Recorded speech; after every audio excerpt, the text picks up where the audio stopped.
Jai Hind to all the amazing learners out there.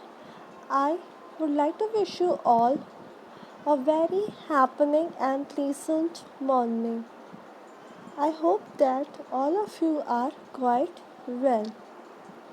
So, as you know, that I, Soumya ma'am, was taking up your social science history lecture of class 10th based on the CBSE latest syllabus and following the NCERT book. So, in this, we had started chapter number 1, that is the rise of nationalism in Europe. In this, we discussed about the introduction, the main point that how the Europe came into the emergence of a strong nationalism bond and how its people began to live together with fraternity and unity, and they realized the importance of nationalism. So, in today's lecture, we will study the new topic. So, the topic of chapter 1, which we will be continuing in today's lecture, is the aristocracy and the middle class. Under this topic, we will study what was the scenario, basically the political scenario of Europe before the emergence of nationalism in the minds of people. मतलब कि Europe में क्या political condition थी, क्या political माहौल था, scenario था तब जब तक नेशन स्टेट्स फॉर्म नहीं हुए थे. So here, as you can see, socially and politically, a landed aristocracy was the dominant class on the continent. Aristocracy means basically the family of the king or the family of nobles who rule over a particular territory. So, the aristocracy was the dominant class in all over the continent. मतलब कि पूरे Europe में ज़्यादातर जो राज होते थे, kingdoms होते थे, वो अरिस्टोक्रेट्स रूल किया करते थे. मेंबर्स ऑफ ये जो क्लासेस के मेंबर्स थे, हर दूसरे रीजन में एक दूसरे से कनेक्टेड थे. हालांकि दूसरे एरियाज़ में होते थे, दूसरे टेरिटरी पे रूल करते थे, बट ये एक दूसरे से कनेक्टेड थे. कैसे कनेक्टेड थे वो हम यहाँ पे देखते हैं. First of all, they owned states in the country side and also town houses. ये जितने भी अरिस्टोक्रेट्स होते थे, नोबल पर्सन्स होते थे, किंग्स होते थे, उनकी ज़मीनें होती थी बहुत सारी. जैसा कि हम लोग ने पुरानी मूवीज़ वगैरह में देखा है, राजा की, ज़मींदारों की बहुत सारी ज़मीनें हुआ करती थी. वैसे ही इनकी ज़मीनें गांव एरिया में होती थी. कई सारे शहरों में बड़े बड़े इनके बंगले हुआ करते थे. Same thing only. They spoke French. वो कॉमनली जो है फ्रेंच बोला करते थे, और फ्रेंच को उस वक्त के यूरोप में, फ्रांस में एक हाई सोसाइटी की भाषा मानी जाती थी, और इससे उनके बीच में डिप्लोमेसी, मतलब कि बात करने के लिए एक अच्छा वातावरण क्रिएट रहता था, एक भाईचारे जैसा माहौल बना रहता था. The families were often connected by the ties of marriage. एक एरिया के दूसरे एरियाज के अक्सर जो है रिलेशनशिप मैरिज का होता था. जैसे एक राजा के यहाँ की शादी दूसरे राजा के यहाँ पे हो गई, इस सब टाइप से. द बट एक कंडीशन थी कि पावरफुल अरिस्टोक्रेसी जो थी वो बहुत ही लिमिटेड हुआ करती थी, स्मॉल ग्रुप में होती थी. अब कहीं पे भी अगर हम देख लें कि किसी भी एरिया की बात कर लें, तो वहाँ के जो राजा होते थे और नोबल्स वगैरह होती थी, मंत्री वगैरह, उनकी फैमिली वो तो कुछ ही होगी ना, जाहिर सी बात है. और उस एरिया में जो मैक्सिमम लोग होंगे वो कौन होंगे, वो आम जनता होगी, कॉमन पीपल होगी. उसमें से मैक्सिमम नंबर ऑफ टाइम तो जो जनता होती है वो मोस्टली जो है फार्मर्स होती है, पीसेंट्स होती हैं, टेनेंट्स होती हैं. टेनेंट्स मीन्स जो किराए पे भाड़े पे दूसरों के यहाँ जाके काम करते हैं, और बहुत ही स्मॉल लैंड एरिया के या तो ओनर्स होते हैं. तो ज़्यादातर जो है यूरोप में भी यही कंडीशन था कि ज़्यादातर लोग पीसेंट्री क्लास को, मतलब गरीब किसानी क्लास को बिलोंग करते थे.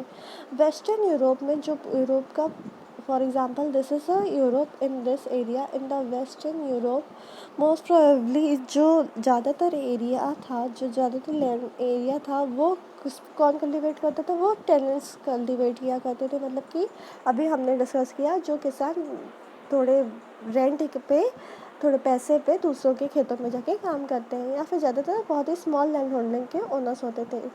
ईस्टर्न साइड में यूरोप में और सेंट्रल यूरोप में, मेनली इस पूरे एरिया में जो ज़्यादातर लैंड होल्डिंग हुआ करती थी वो वास्ट स्टेट्स में डिवाइडेड होती थी। जैसे कि हमने फ्रांस में पढ़ा था और हमने 9th क्लास में पढ़ा था अबाउट द फ्यूडल सिस्टम। तो ज़्यादातर एरिया जो है वो नोबल्स को बिलोंग करते थे, और वो एरिया को नोबल्स दूसरे पीसेंट्स को कल्टीवेशन के लिए कुछ फिक्स्ड अमाउंट पे देते थे, और ये पीसेंट जो है उनके उतने वक्त के लिए सर्वेंट बन जाते थे, मतलब कि सर्व्स बन जाते थे, और उन्हीं के बिहाफ पे वो लोग इस लैंड होल्डिंग पे कल्टीवेशन वगैरह किया करते थे।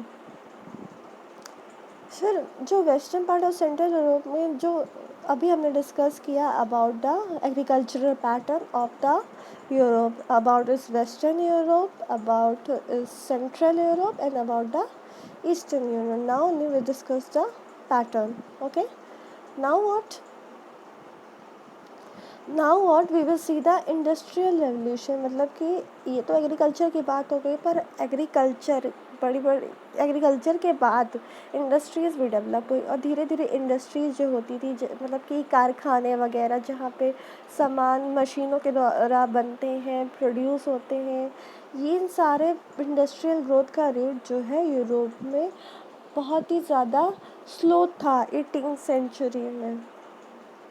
और वहाँ पे सबसे पहले जो बिगिन हुआ था थोड़ा बहुत इंडस्ट्रियल प्रोडक्शन, वो वेस्टर्न और सेंट्रल यूरोप में बिगिन हुआ था। ट्रेड कैसे कैसे होता था? ट्रेड जो है वो टाउन्स में, जितने भी वेस्टर्न और सेंट्रल यूरोप के टाउन्स थे उनके बीच ट्रेड हुआ करता था। और मेनली ट्रेड कौन करते थे?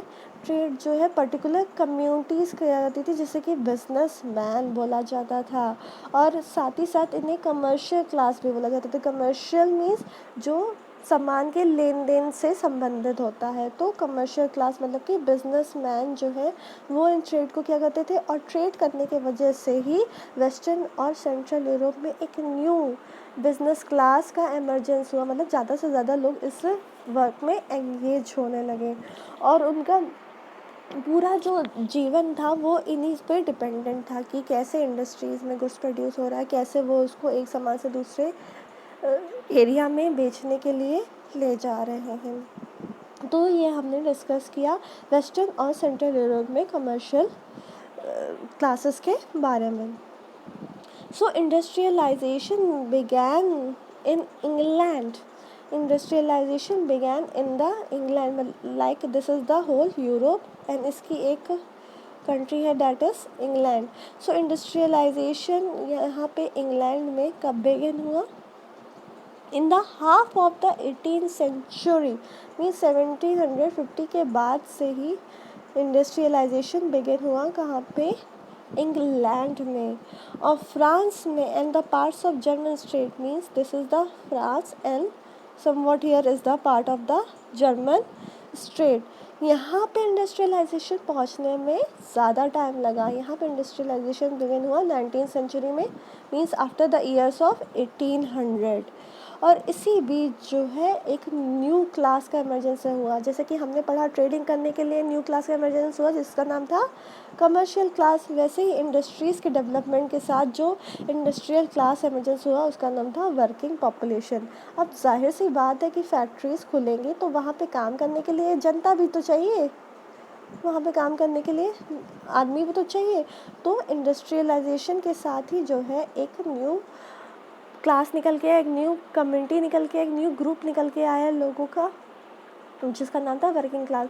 अब ये निकल के आया से क्या मतलब है? ये थोड़ी ना कि अचानक से वो लोग मतलब मीन्स बर्थ हो गया और वो लोग बड़े हो गए. नो, मीन्स निकल के आया, क्लास निकल के आया, इसका मतलब ये है कि ज़्यादा से ज़्यादा पॉपुलेशन जो है वो कुछ और काम पहले करती थी और अब वो इस काम में एंगेज होने लगी.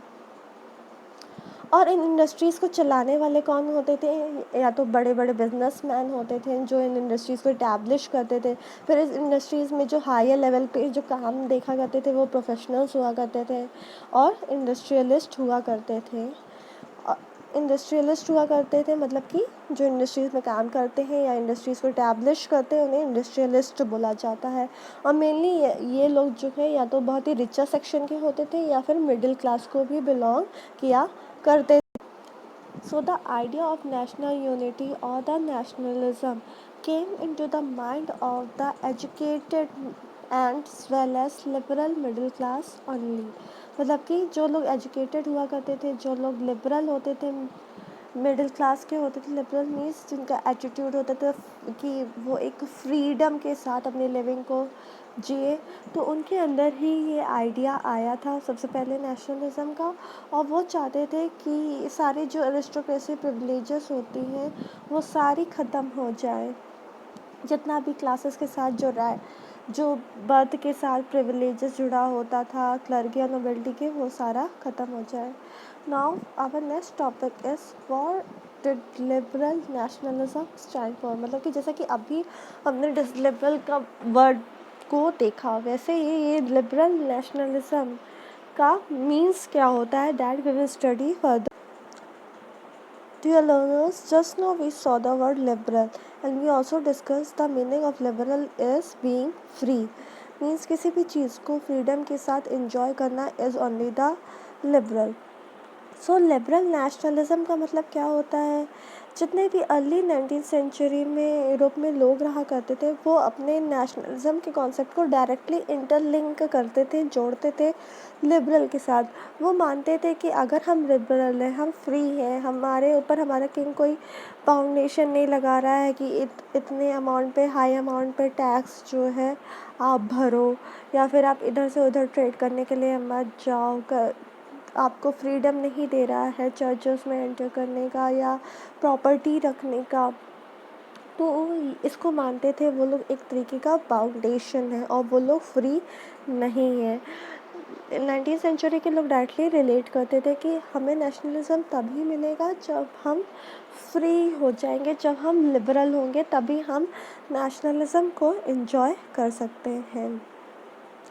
पॉलिटिकली ये लोग चाहते थे कि जो गवर्नमेंट उनकी हो वो गवर्नमेंट बाय कंसेप्ट हो।